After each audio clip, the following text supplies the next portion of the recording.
Mis hermanos en Cristo, bienvenidos. Ustedes que me acompañan a mi lado derecho y también ustedes que me acompañan frente a mí. Vamos a hablar en esta aula virtual de filosofía, teología y la visión franciscana del hombre sobre la verdad. La verdad. Esta mañana me preguntaba un alumno mío de filosofía, ¿qué es la verdad? Y yo le respondía, me preguntaba si la verdad existe. Es un exalumno mío. Él se fue a estudiar a otra universidad, a otra carrera, y en esa universidad le cuestionaban sobre la no existencia de la verdad. No existe la verdad, no existe la verdad, no existe la verdad. No existe una verdad objetiva, no existe una verdad, no existe la verdad absoluta. Entonces yo, pensando estas preguntas, quiero responderle a él, a los maestros de esa universidad que tesonudamente afirman que no existe la verdad objetiva, la verdad universal, que no existe una verdad, y quiero responderles con este video. Bueno, pues la verdad sí existe, y la verdad existe por el simple hecho que el hombre es capaz de encontrarse con ella, de llegar a ella. ¿Cómo? Por la razón. El hombre, las dos potencias del hombre, del alma humana, son la inteligencia y la voluntad. Con la inteligencia el hombre puede llegar a la verdad, y con la voluntad el hombre puede tomar la decisión de rechazar el mal y optar por el bien. Esa es una realidad. Ahora bien, con la inteligencia el hombre puede llegar a la verdad y puede conocer la verdad, y ayudado por la filosofía, que será un video que posteriormente estaría compartiendo con ustedes, por qué es importante estudiar filosofía o por qué estudiar filosofía. Allá ahondaremos en el valor de la filosofía para poder llegar a la verdad. Por el momento quisiera yo entonces enfatizar que la verdad existe, que existe una verdad, así como, por ejemplo, para cada ser hay una verdad, la verdad que yo soy Jorge Francisco Navarro Torres, que soy filósofo, que soy teólogo católico, que soy mexicano, esa es una verdad. Para otro existirá su verdad, que tiene su nombre, tiene sus apelativos, que tiene una nacionalidad, que tiene un sexo, etc. Esa es la verdad. Por lo tanto, existe esta verdad única para mí, sí. Pero existe una verdad objetiva, que vivimos en un mundo, que vivimos en el planeta Tierra y que no lo podemos negar. Esa es una verdad objetiva porque parte de la realidad. Cuando se niega la verdad objetiva y cuando se niega la verdad absoluta, los que la niegan, están precisamente anteponiendo o están siendo promotores de una verdad absoluta. ¿Cuál? La negación de que exista una verdad absoluta. Eso es. Por lo tanto, hablamos de doble moral y de hipocresía intelectual. Entonces, verdad existe, la verdad objetiva existe, no la podemos negar, no podemos negar la realidad en la cual nosotros vivimos, no podemos negar nuestra propia realidad, pero también existe una verdad universal. El ser humano, y podríamos poner muchos ejemplos, el ser humano es un ser finito, humanamente hablando. Sí, el ser humano es un ser inteligente por naturaleza. Aristóteles lo dice en la metafísica, en el capítulo 1, en el número 1. El ser humano es un ser social por naturaleza. El ser humano, dice Javier Zubiri, es un ser religioso por naturaleza. Tiende a la búsqueda de lo absoluto, de lo trascendente. Entonces, es innegable que existe la verdad absoluta. Es indudable. ¿Sí? Y está fuera de todo sincretismo y está fuera también de todo dogmatismo, porque no es una imposición, porque lo que se impone va contra la razón. Y cuando hablamos de verdad absoluta, hablamos de aquella realidad que puede ser conocida, comprendida por la razón. Por lo tanto, respondo de entrada y casi con la conclusión al tema que vamos a desarrollar. Y con ello desmiento la razón que aquellos maestros universitarios decían a mi exalumno, que no existe la verdad, que no existe la verdad en torno a la realidad y que no existe la verdad absoluta. Y vamos a definir, vamos a entrar en materia, ahondemos. Esto que acabo de decir se basa en lo siguiente. Vamos a ahondar. Quiero partir de una serie de preguntas para esos maestros y para todos mis alumnos y exalumnos de filosofía que van a ver, están viendo este video y los que lo verán más tarde. ¿Qué es lo que constituye la verdad? Es la primera pregunta. ¿Qué es lo que constituye la verdad? Se lo dejo para que lo vayan analizando. Segundo aspecto, ¿con qué criterio podemos identificarla y definirla? Tercer aspecto, ¿el ser humano posee conocimientos innatos o solo puede adquirirlos? Ahí estamos ante Platón y Aristóteles. Platón, el ser humano posee conocimientos innatos. Aristóteles los adquiere siempre que entra en contacto con el mundo que está en torno a él, con la realidad. Una cuarta pregunta o cuestionamiento, ¿existen las revelaciones o la verdad puede alcanzarse tan solo mediante la experiencia, el entendimiento y la razón? O bien, la verdad puede alcanzarse, puede llegar a plenitud por la razón y por la revelación, es decir, fe y razón. Puede llegar el conocimiento a plenitud, como un águila que tiene dos alas. Una es la razón, una es la fe. La razón, el esfuerzo que el hombre imprime para conocer mediante la capacidad racional hasta donde le sea posible, pero la otra, que hay una verdad que les da a conocer, la fe, y mediante la fe el hombre puede llegar a plenitud el primer aspecto, que es la razón. Entonces ahí está otra pregunta. La verdadera, o mejor dicho, ¿la verdad es subjetiva u objetiva? ¿La verdad es relativa o absoluta? ¿Hasta qué grado pueden afirmarse cada una de dichas propiedades? Bueno, pues vamos a responder, ya hemos dicho algo. La verdad es real, existe, no existe por posverdad, porque eso sería relativismo. Lo veremos en los enemigos de la verdad. ¿Qué es la verdad? ¿Qué es la verdad? A lo largo de la historia el hombre se ha preguntado, se ha hecho esta pregunta. La verdad es la adecuación entre una proposición y el estado de las cosas que expresa. Por ejemplo, es de día.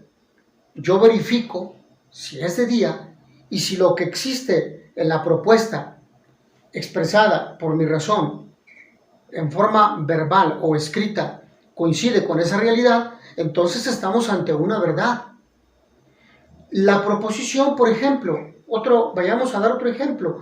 La nieve es blanca. Es verdad si la nieve es blanca.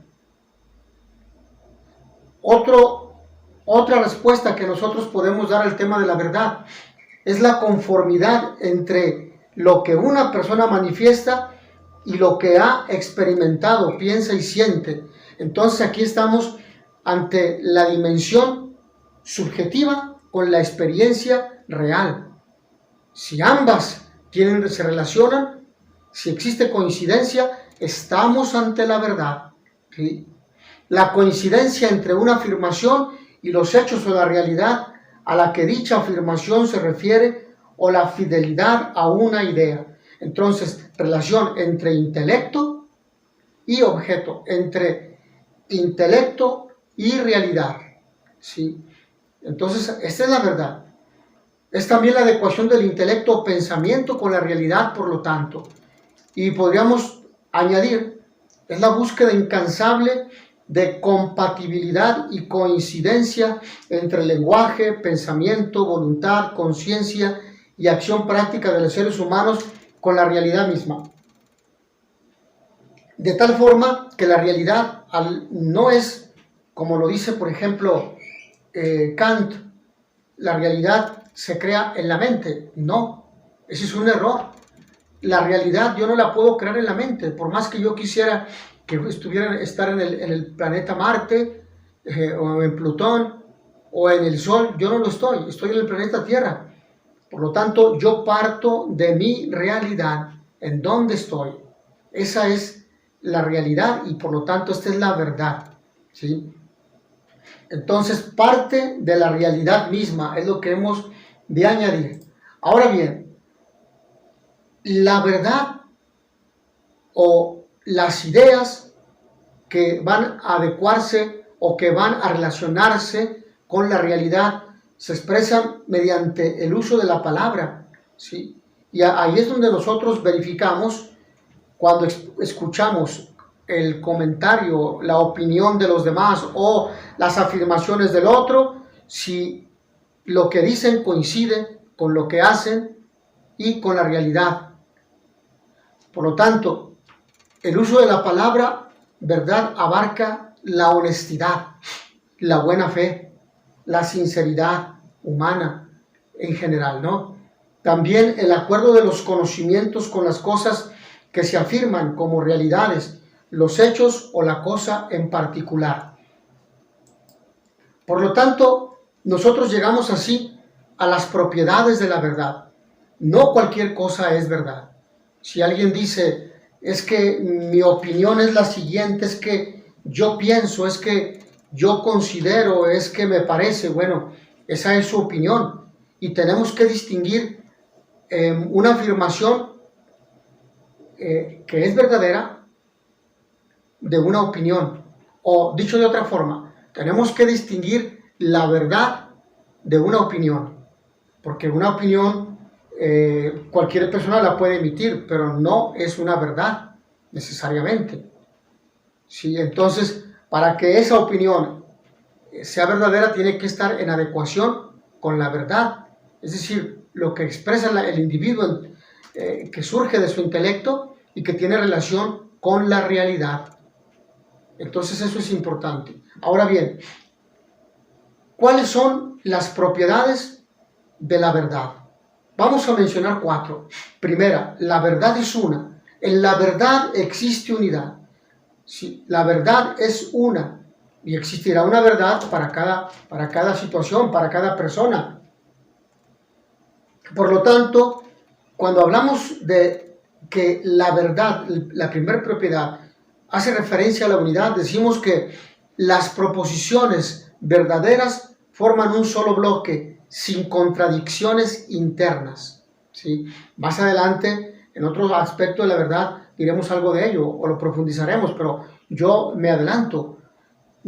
Este objeto que tengo en mi mano no es una taza, pero no es silla.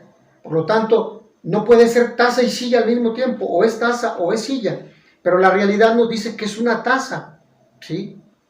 Bueno, pues entonces la unidad a eso se refiere.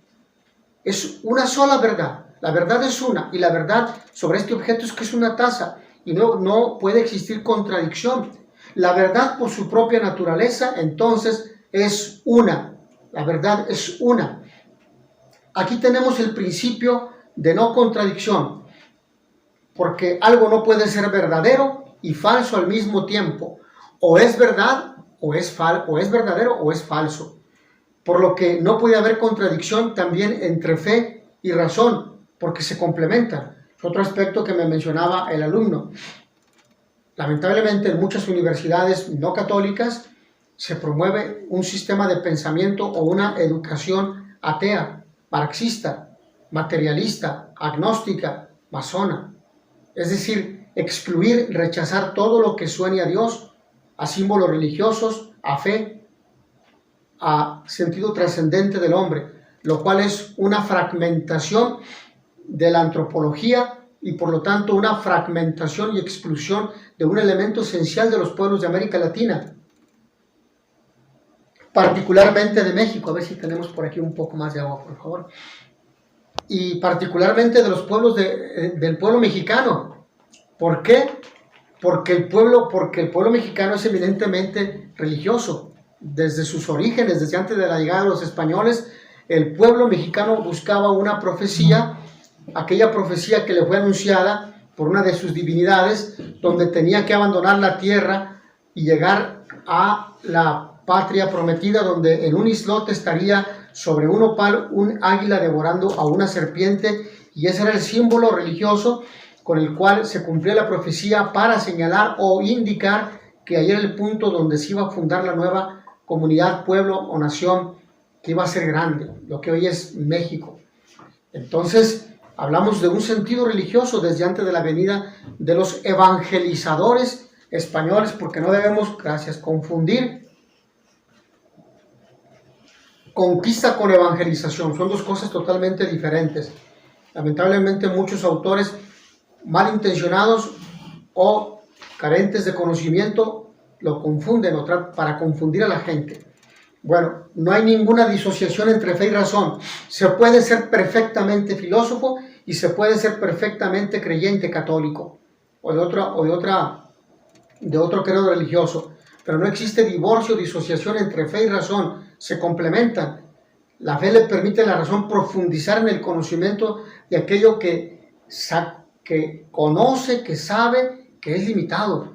Por ejemplo, la muerte, por ejemplo, el sentido religioso, por ejemplo, el conocimiento de Dios como ser absoluto, etc.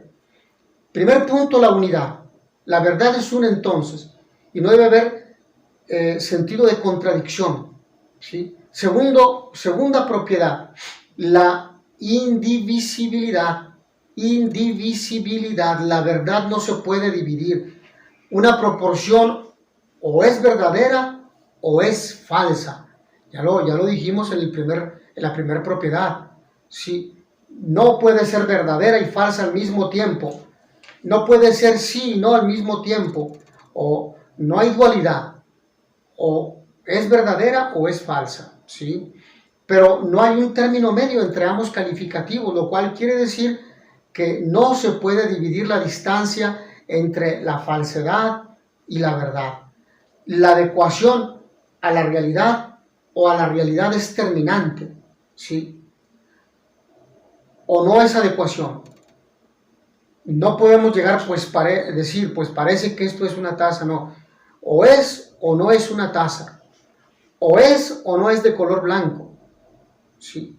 O tiene o no tiene un líquido aquí al interior. Entonces, o es o no es. No pueden ser las dos cosas al mismo tiempo. La adecuación a la realidad es terminante, o no es adecuación, ya lo hemos dicho. Queda, por lo tanto, excluida una tercera posibilidad entre la falsedad y la verdad. No hay posibilidad intermedia. Esto nos conduce a un argumento o a pensar que un argumento es verdadero o es falso. Ejemplo, es de día. En México es de día, ¿sí? En México. Probablemente en Europa sea de noche, es lo más seguro, son 7 horas de diferencia, por lo cual allá serían las 11 de la noche, y así es, en Europa es de noche, ¿sí? Entonces, nunca un punto intermedio, porque caería en contradicción o se volvería una verdad subjetiva, es decir, la opinión que cada persona tiene de una realidad, de una situación, de una persona, de una cosa, ¿sí? Entonces, por ejemplo, si hablamos de determinada persona, para mí puede ser una persona agradable, pero tal vez para otro sea desagradable, para otro tal vez le cause indiferencia, etc. Pero esa es una opinión, esa es una perspectiva, un punto de vista subjetivo, porque parte de la opinión de un sujeto. Pero la verdad no puede quedar ahí, porque entonces nos conduciría a un choque, nos conduciría a un desorden social, y por lo tanto no nos permitiría un conocimiento cierto de las cosas ni de la realidad. Cada quien crearía su propia realidad, ¿sí? Lo cual sabemos que no es así. Nosotros tenemos la perspectiva de la misma realidad y podemos nosotros asumirla de diferente forma, pero la realidad es una, la verdad es una también. Tercer principio o propiedad de la verdad, la inmutabilidad. La verdad es inmutable. La verdad no cambia. Esto significa que lo que en determinado momento es verdadero, para siempre tendrá que seguir siendo verdadero. Para siempre. El ser humano es un ser social por naturaleza, lo dijo Platón 400 años antes del nacimiento de Cristo, y hoy después de 2000, en el año 2022, después de casi poco más de 2000 años del nacimiento de Cristo, seguimos diciendo lo mismo. El ser humano es un ser sociable por naturaleza, es una verdad, la verdad no cambia. Por lo tanto, significa que lo que entonces en determinado momento se dice que es verdadero, necesariamente seguirá siendo verdadero. Lo enfatizo. En este sentido es como se puede asentar que la verdad no cambia por el deseo o intereses de un individuo, de un grupo de poder, de un partido político, de una moda o de la sociedad. Si siempre se había respetado la vida, por ejemplo, siempre se había respetado la vida. Y en 1945, el 10 de diciembre, se dijo que el principal valor y derecho es a la vida desde su concepción. No hay que esperar a que nazca, porque si ya hay vida, ¿por qué la vas a destruir? ¿Sí? Entonces, se dijo en 1945, después de 72 años se dice lo mismo, sabemos que aquello es un error. ¿Sí? La verdad no se puede modificar. El derecho a la vida debe prevalecer. No lo puede cambiar la moda ni leyes, no se puede ajustar a sistemas de pensamiento, porque sabemos que las modas cambian y algunas modas son destructivas y perniciosas para la humanidad. Porque evidentemente el espíritu sí puede evolucionar y progresar en su conocimiento de la verdad, pero la verdad permanece. La verdad nos antecede, existe antes que nosotros existiéramos. Una proposición siendo verdadera, aun cuando exprese un hecho contingente, un hecho que puede cambiar, seguirá inmutablemente verdadera, una proposición siendo verdadera. ¿Sí? Por ejemplo, la democracia, ¿no?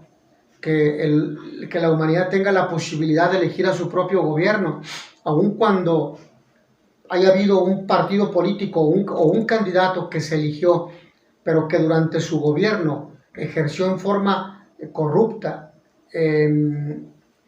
pisoteando los derechos de sus ciudadanos. Sin embargo, debe permanecer el criterio de democracia, es decir, que a ninguna sociedad se le imponga un gobierno, sino que esa sociedad lo elija, sobre todo a aquel que procure el bien para todos, que respete los valores fundamentales y los derechos fundamentales de la sociedad y de la persona humana. Esto es importante. Por ejemplo, los principios de la lógica. Otro ejemplo, ¿no? Otro ejemplo, los teoremas matemáticos. ¿Sí? Podrá alguien, por ejemplo, realizar una mala operación, pero el teorema también, con su estructura, permanece. Alguien se equivocó, pero permanece. ¿Sí? No cambia. Vamos a un cuarto principio de la verdad. Llevamos 3 principios, los recordamos. La unidad, la verdad es una. No hay muchas verdades. Hay una verdad para cada sujeto. ¿Sí? Luego, la segunda propiedad, la indivisibilidad. La verdad no se puede dividir, no hay un término medio. La inmutabilidad, la verdad no cambia. Lo que es verdadero lo será siempre. ¿Sí? Y el cuarto principio, la objetividad. Esto quiere decir que la base o fundamento de toda proposición verdadera es la realidad misma. Es la realidad misma. El objeto captado y no el sujeto que lo capta. Porque yo podré estar ante esta taza y para mí la taza, yo puedo describirla como un objeto que es blanco, que es pequeño, pero la taza no pierde su esencia. Para otro podrá ser un objeto que sirve para beber agua, etc. Pero son elementos sustanciales de este objeto que es la taza. Entonces no cambia. Por lo mismo, el objeto captado el que proporciona la base o medida para determinar la verdad o falsidad de un argumento, ese no cambia, esa realidad tangible que podemos reconocer por los sentidos y que la información llega, como dice Aristóteles, por la abstracción a la razón. Es la docilidad del sabio frente a la naturaleza. La autenticidad de cada persona, ser ella misma, no la excluye de este sometimiento. El hombre solo se puede perfeccionar cuando complementa su propio ser con el ser de las cosas materiales o espirituales, con su verdad y su bondad. Es la adecuación de la mente con la realidad, por lo tanto, la objetividad. Entonces, la verdad está fuera de nosotros, no la creo yo. La realidad ahí está y yo tengo que captarla con los sentidos y la razón. Los sentidos es el mecanismo, el medio que tengo para que llegue la información y la razón y sea procesada aquella información, aquel objeto. Ahora, existen actitudes frente a la verdad. Ya dijimos las propiedades, son 4. Vamos a las actitudes frente a la verdad. Y aquí vamos a hablar de 5 actitudes frente a la verdad. ¿Sí? Entonces, aunque la verdad es objetiva, la mente puede tomar ciertas actitudes o estados subjetivos frente a ella. Es decir, la mente puede percibir de forma diferente, pero atención, porque no quiere decir que aquello sea correcto o verdadero. Me puedo equivocar.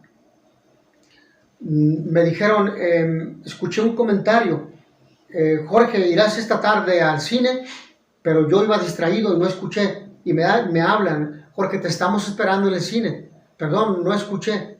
Entonces, distraído. ¿Sí? Ahora bien, vayamos a conocer estas 5 actitudes frente a la verdad. La primera, la ignorancia.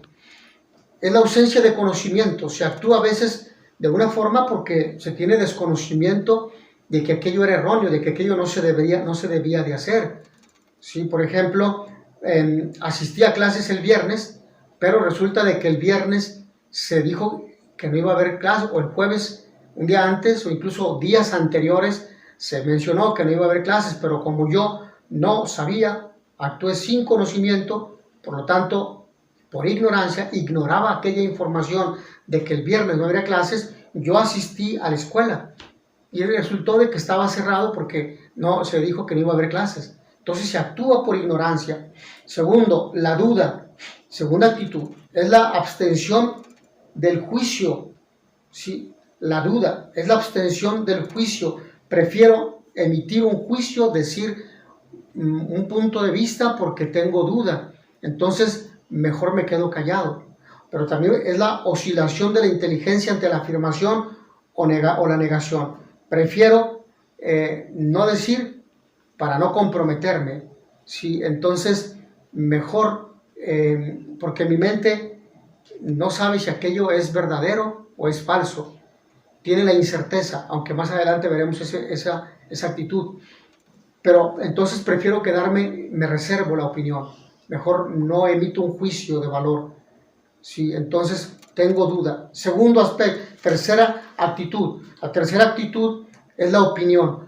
Y la opinión es la afirmación de algo con temor a errar. La opinión es la afirmación de algo con temor a errar. La opinión. Todos generalmente emitimos nuestra opinión ante alguna situación, ante algún conflicto, ante alguna situación que se suscita en un momento determinado. Entonces, afirmamos algo, pero en ocasiones nosotros tenemos miedo a opinar por temor a errar y a veces no lo hacemos, o a veces opinamos, pero con incerteza, ¿sí? Es decir, en forma errónea. Bueno, esa es la tercera actitud. Y aquí en este aspecto es importante decir que la opinión es algo subjetivo, que una opinión nunca debe ser tomada en cuenta como una afirmación universal que tiene que seguirse, ¿no? Porque es la opinión de un sujeto, de un individuo, es la opinión. La opinión, sin embargo, puede ser verdadera siempre y cuando esté apegada a la realidad o a una verdad universal. Por ejemplo, el ser humano es un ser inteligente por naturaleza. La ciencia ayuda al hombre a conocer la verdad. La filosofía está orientada a la búsqueda del bien y la verdad hasta sus últimas consecuencias. Entonces esas son verdades absolutas. Si una opinión está orientada por estos principios, entonces hablamos de una verdad. Si no, es una opinión. Por lo tanto, no debe ser tomada en cuenta como una verdad universal. Punto número 4, la certeza.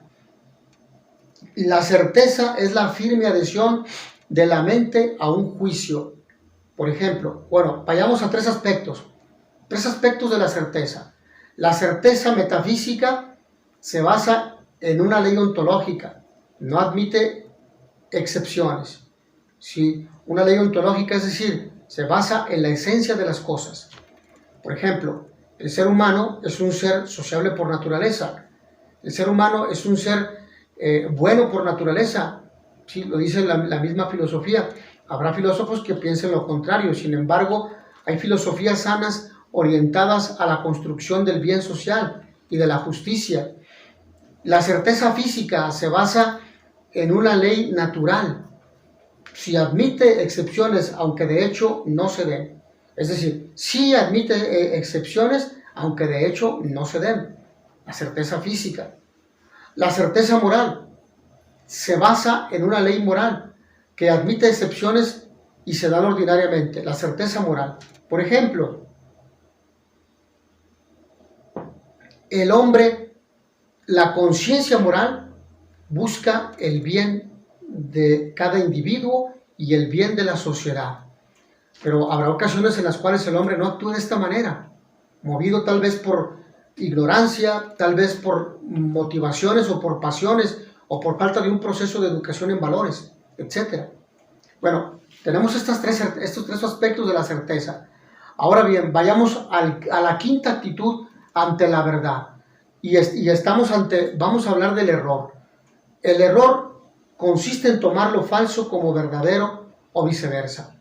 Si pensamos nosotros que aquella opinión, ¿cuántas veces, por ejemplo, han surgido hipótesis que han sido falsas o que son falsas, pero que se toman como verdaderas y que por lo tanto no pueden llegar a fecundar en grandes teorías?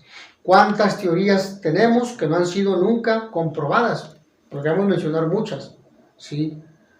Por lo tanto, sus causas psicológicas son, primera, falta de atención, de poner cuidado con lo que nos han dicho para evitar comprender equívocamente y luego actuar erróneamente. Entonces, falta de atención, falta también de profundización, de penetración en aquello. A ver, ¿es verdad? ¿Será verdad? A ver, necesito planteármelo o replanteármelo. Falta de memoria, no recuerdo algo que ya estudié y aquello que me están diciendo es falso, ¿sí? Segundo aspecto del error, sus causas morales son vanidad y orgullo, interés propio y pereza. Entonces llegamos al error porque deseo mantener la buena imagen, y entonces en lugar de reconocer mi error, de ser humilde, de reconocer mi error, pedir disculpas y aclarar aquel error que como enseñante, como educador, como político, como líder de opinión dije mal y puede influir mal en la sociedad, decido mantener la mentira y argumentarla y taparla al estilo sofista, enseñar por lo tanto mentiras, es decir, falacias, mentiras disfrazadas de verdad, sofismas, pero a veces hasta con mala intención, para conducir a la gente al error, a la destrucción de la sociedad, de la familia. Hoy tenemos muchos ejemplos, ¿sí? El simple hecho de pensar que un hombre y otro hombre pueden ser felices como pareja, sabemos que eso va al término del sentido auténtico de familia, porque además no habrá multiplicación de la prole. ¿Sí? Además, es muy difícil que dos personas se complementen siendo iguales en sexo, es muy difícil. Y podríamos argumentar otros aspectos más, pero no es el tema. A veces también por pereza decido quedarme con un error y arroparlo y enseñarlo, es lo más lamentable. No quiero esforzarme, hedonismo, para llegar a la verdad, para conocer. No quiero leer, no quiero investigar, no quiero escuchar incluso otras opiniones de expertos. Y un tercer aspecto en torno al error son sus remedios. ¿Cuáles remedios tenemos? Primero, un primer aspecto para salir del error es la objetividad. Sí, no quedarme con una opinión, ni quedarme con un solo punto de vista. Aun cuando sea un gran doctor, un gran científico, se puede equivocar, puede errar. Aun cuando sea una comunidad científica, habrá que escuchar otros puntos de vista, habrá que seguir leyendo, investigando, analizando. Habrá que ir al fondo de aquello. Es decir, la objetividad, partir siempre de la realidad. Segundo, la humildad, humus humilis, el reconocimiento de que me puedo equivocar, de que puedo errar, de aceptar el error y de reconocerlo incluso públicamente si lo hice mediante la expresión de un libro, de una bibliografía, de un artículo, de una conferencia, decir erré en este punto y pedir disculpas si se tiene que hacer. Entonces, no pasa nada, nos hace más grandes. La grandeza de un hombre no está en que nunca se equivoque, sino en reconocer sus errores. Y finalmente el método. ¿Qué método estoy utilizando? ¿Es el adecuado? ¿Es el que me conduce al conocimiento de la verdad? ¿Es el que me conduce a ver todos los aspectos integrando la realidad misma? Etcétera. Entonces es el error. Ahora bien, la verdad nosotros a lo largo de la historia la hemos encontrado en dos aspectos importantes que la humanidad ha vivido y por los cuales algunos hombres y mujeres han entregado su vida. Podríamos poner el caso de Sócrates, aquel maestro que murió bebiendo la cicuta. Sí, enseñaba la verdad a la entrada de la ciudad de Atenas y en la plaza. Y como esa verdad ponía en jaque a todas las mentes y grupos corruptos, como por ejemplo los sofistas y a políticos corruptos también, entonces fue acusado falazmente de corruptor de la juventud y de ateo, aquel que no cree, no negaba la existencia de los dioses. Hablamos del politeísmo griego, porque los griegos, aun cuando eran grandes filósofos y literatos, también eran grandes hombres de fe, eran politeístas. Y este punto pone de manifiesto el sentido religioso, del cual hemos hablado, que el hombre tiende a la búsqueda del Dios como un bien y una verdad suprema, porque el hombre se ve imposibilitado a veces de alcanzar esa verdad suprema, ¿sí? Pero no por eso deja de existir la verdad absoluta que ya hemos mencionado, que es un punto de referimiento el cual tienen todos los hombres y que solamente nos puede estorbar o molestar, lastimar, cuando no estamos viviendo nuestra vida en torno a la verdad, cuando vivimos de manera corrupta, falsa, errónea, injusta, afectando a sectores sociales. Bueno, el primer punto en torno a la verdad es la aletheia. Es una palabra griega que significa verdad, veracidad, desvelamiento, desocultamiento, sinceridad.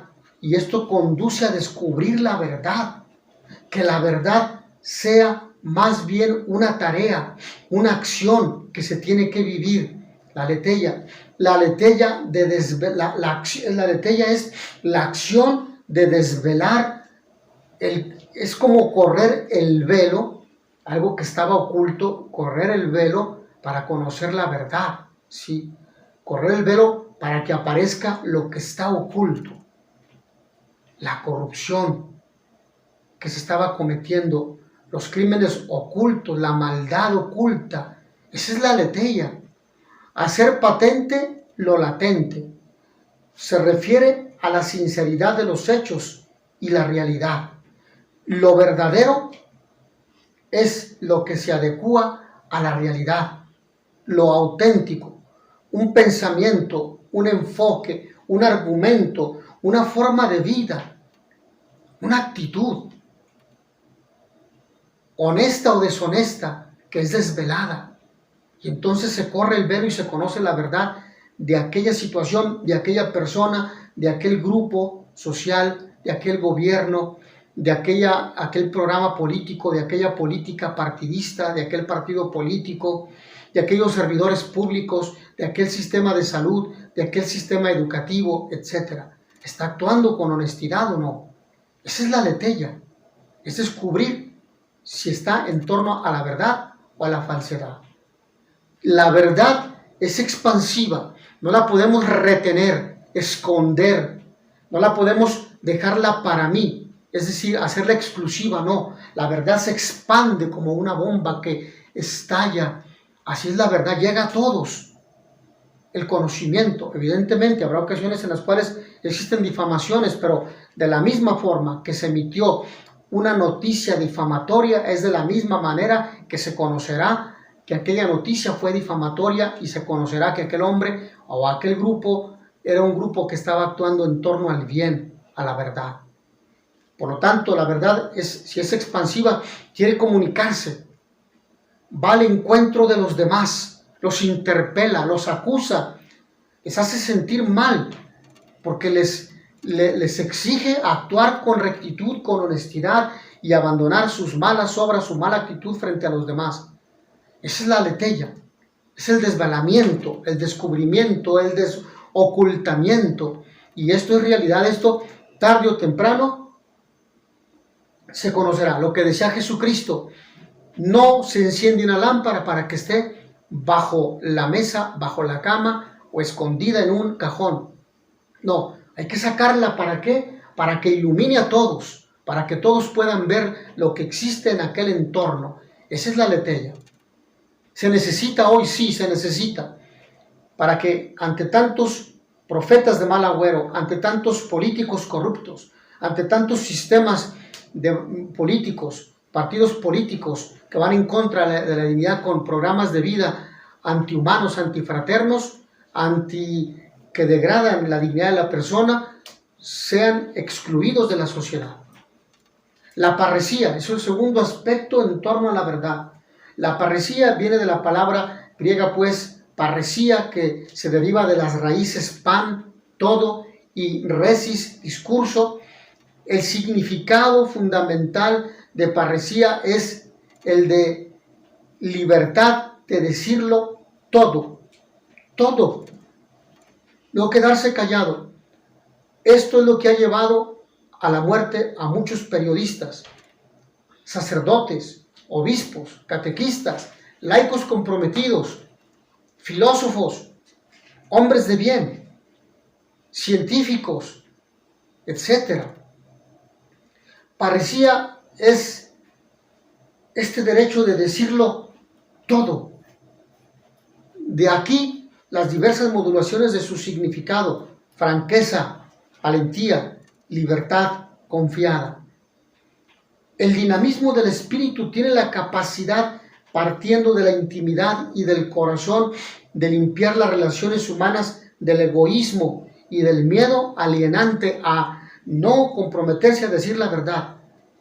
Es el don interior del espíritu, fuente del amor consciente, vivir relaciones justas y felices entre las personas. La parresía es anunciar la verdad, denunciar las injusticias, denunciar lo que se opone al bien, lo que degrada la dignidad, lo que promueve corruptamente los pseudoderechos humanos, que enajena la dignidad de la persona, que la degrada, que le impide ser feliz, que explota,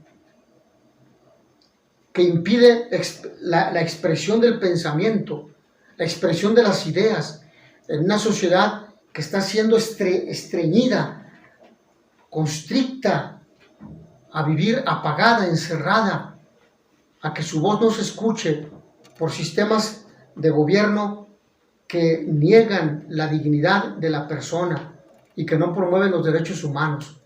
Esa es la parresía, y es lo que ha llevado a muerte a mucha gente, es lo que llevó a muerte a Sócrates, es lo que llevó a levantar la voz a Mahatma Gandhi en la India, es lo que llevó a Martin Luther King a luchar por los derechos de los ciudadanos afroamericanos, a ser reconocidos como personas, porque bajo la piel todos somos iguales, somos personas. Existe un cuerpo con los mismos órganos vitales, existe un cuerpo que tiene genes, que tiene cromosomas, existe un cuerpo de un ser humano que es hombre o que es mujer, según aquellos cromosomas XY y XX. y no existe un término medio, como ya lo dijimos, en las propiedades de la verdad. O es verdad o es falsedad, o es hombre o es mujer, no hay término medio. Es la parresía, y es la verdad de la biología. Y esto es lo que se anuncia, y esto es lo que ha llevado a muerte a mucha gente, y es lo que fundamentalmente al gran maestro, a Jesucristo, al maestro de maestros, lo llevó a la muerte. Denunciar las injusticias del sistema religioso de su tiempo, corrupto, materialista, servil del dinero. Y esto es lo que lo llevó a la crucifixión, una muerte ignominiosa. Pero es la invitación para que todos vivamos en torno a la aletheia y a la parresía, anunciar con nuestra palabra, con lo que escribimos y con la manera como vivimos, con esta coherencia, la verdad, la verdad. La verdad tiene que seguir siendo anunciada, a pesar de tantas injusticias. Tiene que seguir siendo anunciada. No hay que tener miedo, no hay que amedrentarse. Ahora, tenemos tres aspectos de la verdad. No es que sean tres verdades, como alguien por ahí concluía mal. Y lo corrijo a esa persona que concluía mal. No son tres verdades, son tres aspectos de una sola verdad. La verdad del ser o verdad ontológica, que ya hemos un poco adelantado en las propiedades de la verdad. La verdad, desde esta perspectiva, es la adecuación de la cosa con la idea ejemplar o mente divina. Es decir, la esencia, mi esencia, sí, naturaleza humana. San Juan Pablo II, estructura pensante, capacidad racional. Y también espíritu encarnado, es decir, una dimensión trascendente, alma inteligente, con voluntad, con sentido social, que busca la verdad, el bien, la justicia, la paz. Entonces se refiere a la correspondencia entre el objeto y su esencia. El ser humano es inmutable, no cambia. Si el ser humano se modifica algo de su esencia, dejaría de ser humano y sería otra especie, pero ya no sería especie humana. Pero el hombre así ha sido creado, así existe y así ha existido desde su origen. La inmutabilidad no cambia en su esencia. La verdad del conocer o verdad lógica es la adecuación de la mente con la realidad. Establece la conformidad entre el entendimiento y el objeto. Lo contrario es la falsedad. Nuestros juicios son verdaderos o falsos. Este concepto ha sido expuesto en la visión aristotélico-tomista cuando Santo Tomás lo explica en su opúsculo De Veritate y en la Suma Teológica en el capítulo primero, números 16, pars primera. ¿Sí? Entonces, ahí está, la verdad del conocer o la verdad lógica. Luego, un tercer aspecto de la verdad debe ser o la verdad moral. Entonces, la verdad del deber ser o la verdad moral. Es la adecuación de las palabras con el pensamiento. Lo que nosotros pensamos que está bien, que es conforme a la verdad, se expresa con que el pensamiento expresa, ¿sí?, mediante las palabras, escrita o verbal, pero que también lo actúa. Determina la correspondencia exacta entonces entre las palabras, los gestos o las acciones que se usan para expresar lo que realmente se piensa. Lo contrario a esto es la mentira, las cuales sirven para describir la misma realidad. Entonces, lo contrario a esto es la mentira, ¿sí?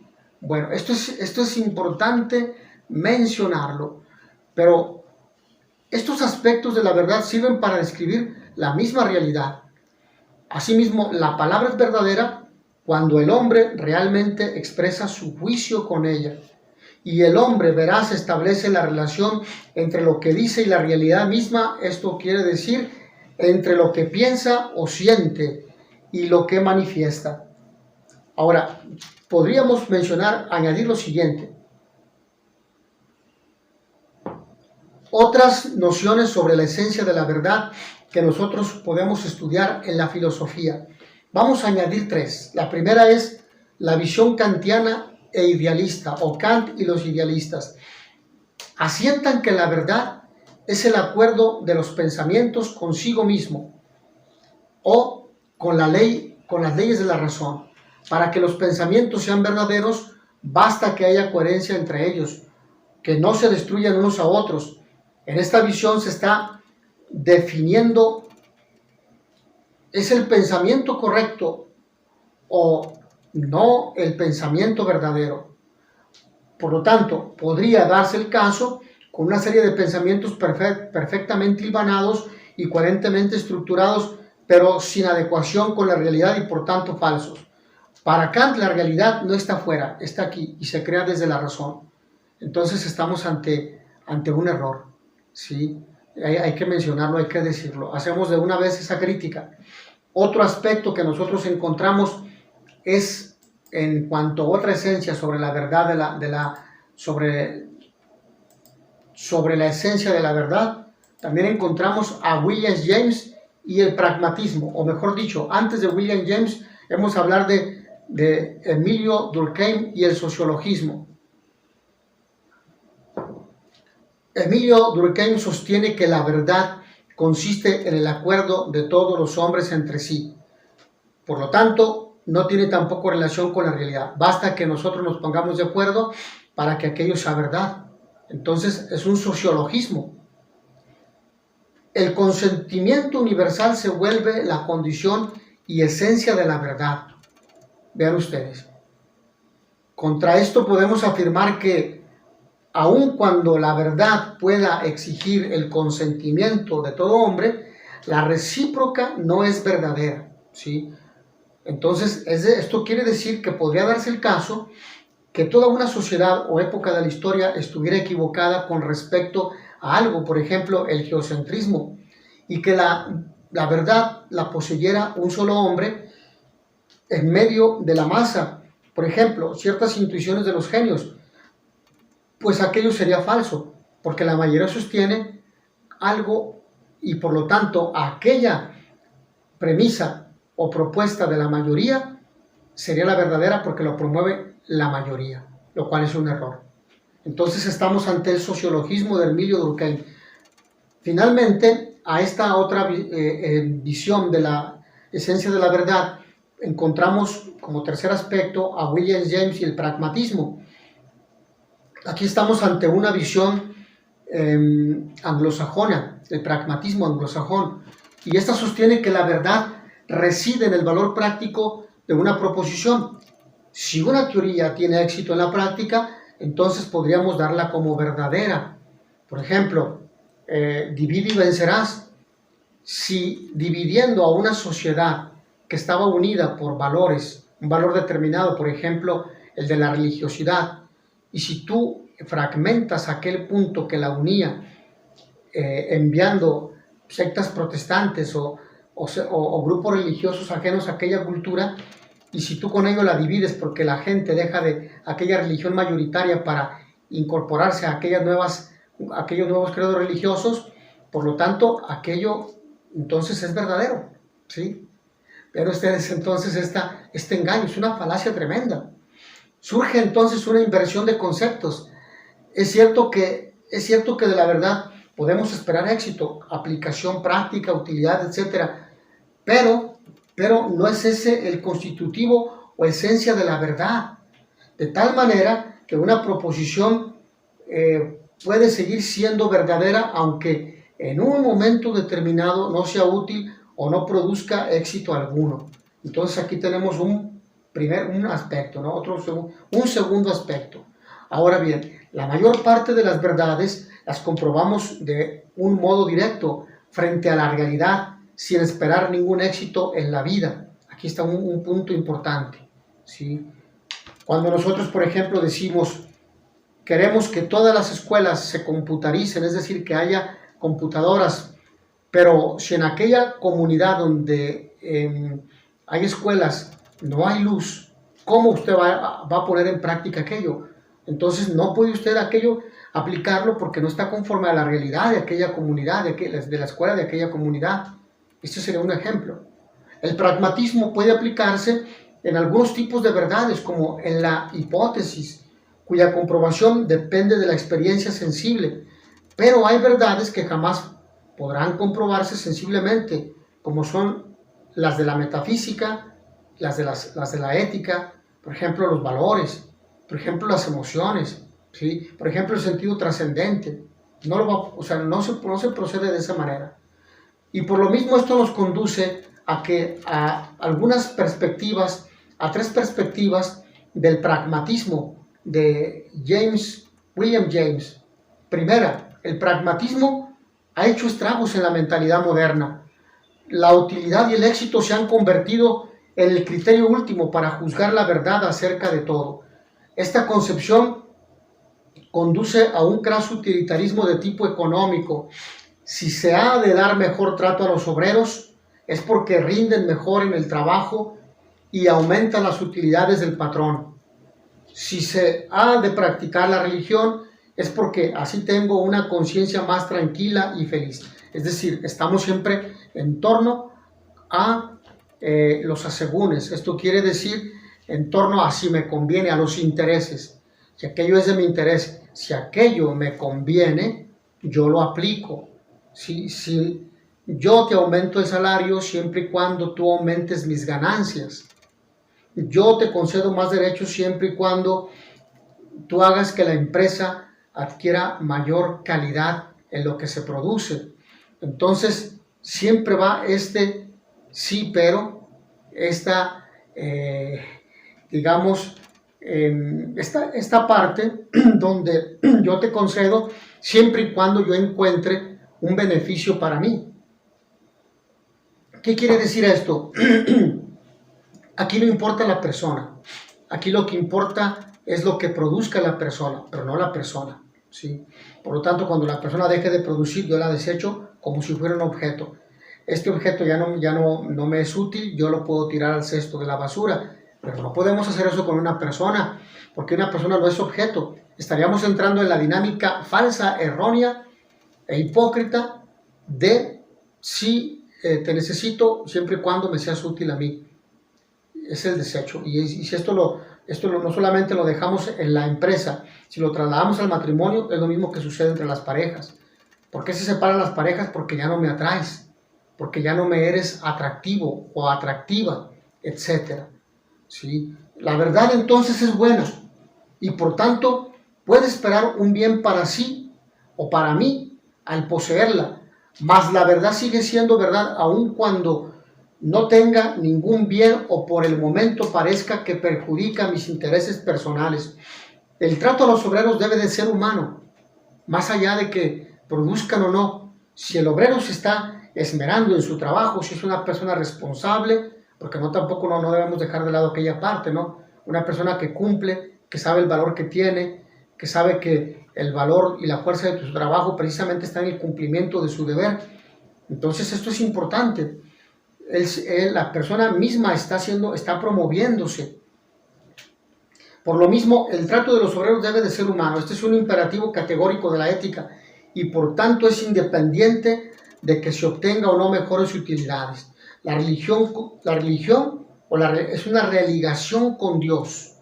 Es un hecho ontológico porque se está en relación con aquel que es el bien, es la fuente de todo bien y de todo amor. Y exige su realización consciente, que es la religión, independientemente de la conciencia satisfecha que pueda proporcionarme. Ahora bien, en un segundo aspecto, para Martin Heidegger, estamos todavía en el tercer punto del pragmatismo de William James, y en un primer aspecto nosotros vimos el pragmatismo en sí mismo y sus errores, ¿no? Cómo entra en el campo del utilitarismo, esta gran relación entre lo práctico y lo útil. Me es útil, lo tomo en cuenta. No me es útil, no lo desecho. Entonces todas las cosas las conservo mientras me sean útiles. El problema es que esto se traslada a la persona y entonces estamos entrando en la dimensión de la cosificación, lo cual es la degradación de la dignidad humana y es la falta de respeto a un ser humano. Ahora, en un segundo aspecto del pragmatismo tenemos a Martin Heidegger. La verdad es aletheia, o sea, desvelamiento del ser. Este concepto viene desde los griegos, pero según critica Heidegger fue olvidado en aras de un intelectualismo que colocó a la verdad en la mente y en aras de un teologismo que colocó a la verdad en Dios.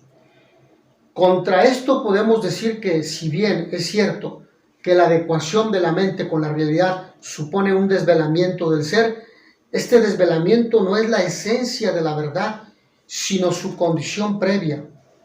El error es de signo opuesto al del pragmatismo, ¿sí? Este pretende definir a la verdad por una consecuencia de ella, mientras que Heidegger pretende hacerla consistir en su condición de posibilidad. Entonces tenemos aquí dos errores en torno al pragmatismo. La utilidad y el segundo, que todo consista en su condición de posibilidad, lo cual es un error, ¿sí? La verdad no solo queda en algo posible, la verdad es una realidad, porque es algo que existe incluso antes de nuestra propia existencia. Y nosotros hemos nacido en torno a una realidad. Nosotros nos debemos, por lo tanto, integrar a esa realidad. A donde vamos hay normas universales, las del universo, ¿sí? Hay normas sociales, las leyes de tráfico, no las puedo yo modificar, causaría tremendos estragos y riesgos para mi vida, mi salud, la vida y la salud de los demás. Ahora vamos a un tercer aspecto. La verdad es el alimento de la inteligencia, porque la mente, la razón, la capacidad racional de cada ser humano tiende a buscar la verdad, y por la razón el hombre puede acceder a la verdad. Esta facultad está hecha para que el hombre se trascienda a sí mismo y viva en íntima fusión con el mundo que lo rodea. Entonces, por la razón el hombre entra en relación con el mundo que le rodea, evidentemente razón y sentidos, porque ¿cómo puede percibir el olor de la fragancia, de la frescura de la mañana? ¿Cómo puede ver la belleza de las flores? ¿Cómo puede percibir o escuchar el canto de las aves, etcétera, ¿no? Eso es por decir un ejemplo. Mejor dicho, o dicho de otra manera, el mundo posee la cualidad de ser asimilable e inteligible para el hombre y, por tanto, manejable, utilizable, transformable. El hombre lo puede transformar, como lo ha hecho.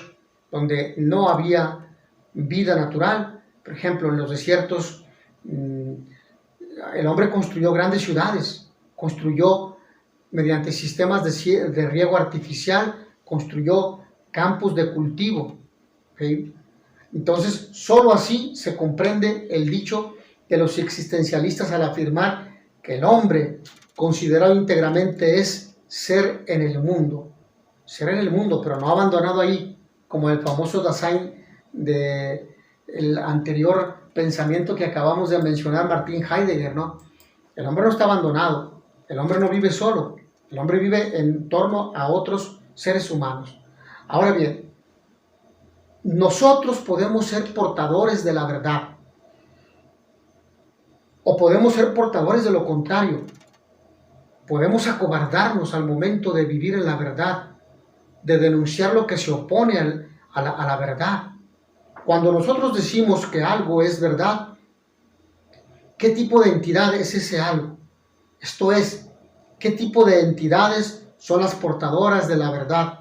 Suelen considerarse como tales, por ejemplo, los hechos, las cosas, lo que sucede, como sucedió un accidente, como sucedió un encuentro entre una familia, como sucedió un conflicto. Las creencias también son portadoras de la verdad, la fe, la religión.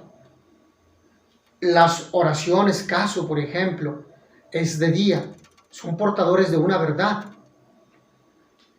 Pero aquello, para que lo sea, tiene que estar apegado a la realidad.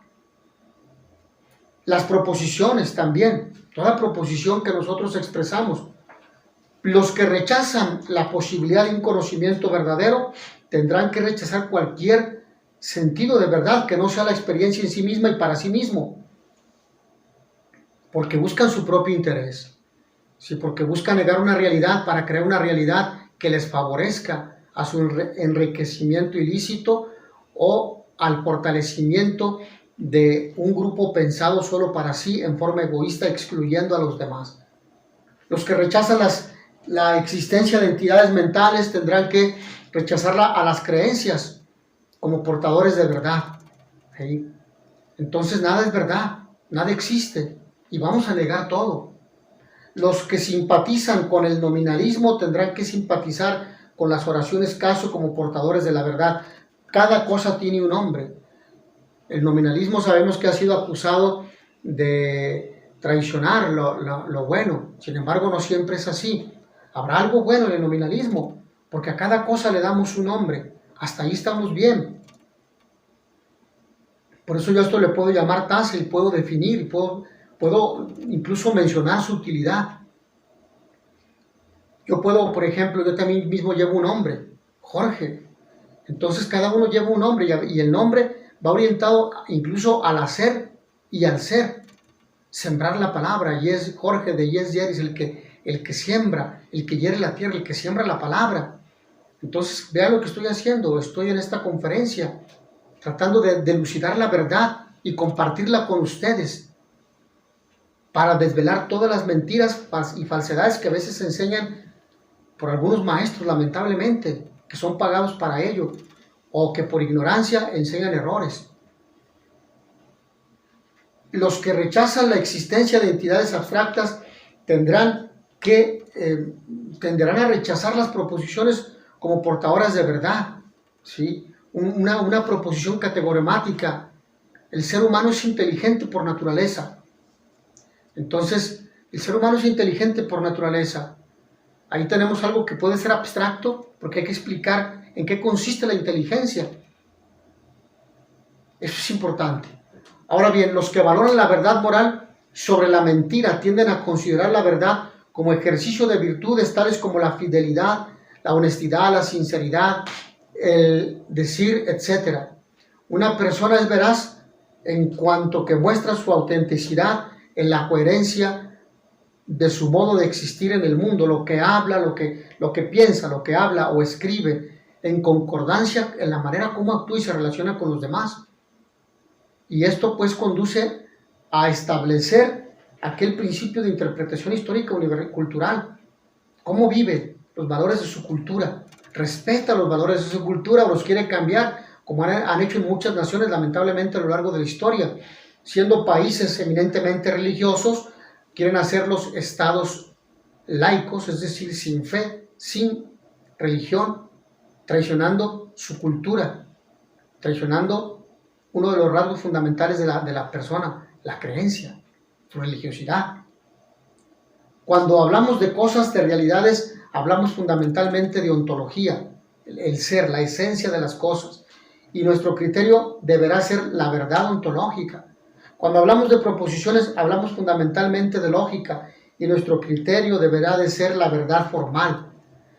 Cuando hablamos de creencias, hablamos fundamentalmente de epistemología, y nuestro criterio deberá ser la verdad lógica y semántica como verdad epistemológica. Cuando hablamos de la moralidad, hablamos de la veracidad de una persona, hablamos de una virtud moral, la verdad como tarea de un ser individual, como también de un ser social e histórico. Ahora, siguiente bloque que los invito a ver. Los filósofos que dicen sobre la verdad. Ya nosotros lo dijimos en forma general, pero evidentemente habrá una definición por cada filósofo o incluso por cada pensador. Por ejemplo, para Husserl, la verdad es la evidencia, no es otra cosa que la vivencia de la verdad. No es primariamente de ecuación del intelecto, ya lo escuchamos con Heidegger, o también Ortega y Gasset, la coincidencia del hombre consigo mismo, la idea que el hombre tiene en su vivir racional, que le permite saber a qué atenerse, por lo tanto, razón vital o raciovitalismo. Estamos ante un vitalista, pero es un vitalista que está en aras del ser. a diferencia de Nietzsche, ¿sí? Que era un filósofo en aras del hacer. Aquí entonces es aquello que muestra conformidad con nuestra creencia, porque es expeditivo en orden a sus consecuencias prácticas, es decir, satisfacción. Lo que ya hemos dicho de William James. Me quisiera quedar yo con estas preguntas. ¿Qué es lo que constituye la verdad? Vuelvo a retomarlo. ¿Con qué criterio podemos identificarla y definirla? Siguiente pregunta. ¿El ser humano posee conocimientos innatos o solo puede adquirirlos? Cuarta pregunta. ¿Existen las revelaciones o la verdad puede alcanzarse tan solo mediante la experiencia, el entendimiento y la razón? ¿O la verdad puede llegar a su culmen mediante la razón ayudada por la fe? ¿La verdad es relativa o absoluta? ¿Hasta qué grado pueden afirmarse cada una de dichas propiedades? Los dejo con estas preguntas, pero en conclusión, nosotros buscamos como seres racionales por la razón, por lo tanto, somos buscadores de la verdad y no descansamos hasta encontrarla, la verdad de nosotros, la verdad de los demás, la verdad del mundo que nos rodea, la verdad de la economía, de la política, de la democracia, de los derechos humanos, la verdad de la ciencia. Pero existe una verdad que es el fundamento de esto y al cual toda esta búsqueda humana tiende, que es la verdad de lo absoluto, de lo trascendente. Y esta verdad se nos presentó, y esta verdad no hay que buscarla, como decían los filósofos griegos, porque ellos decían que hay que buscar esa verdad. Pero esta verdad, nos recordaron los filósofos medievales, nos busca a nosotros. Por lo tanto, hay que dejarnos encontrar por esa verdad. Esa verdad tiene nombre, es Jesucristo.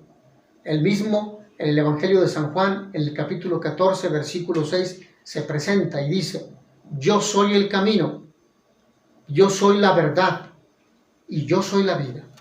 Jesucristo es la verdad que no debemos buscar.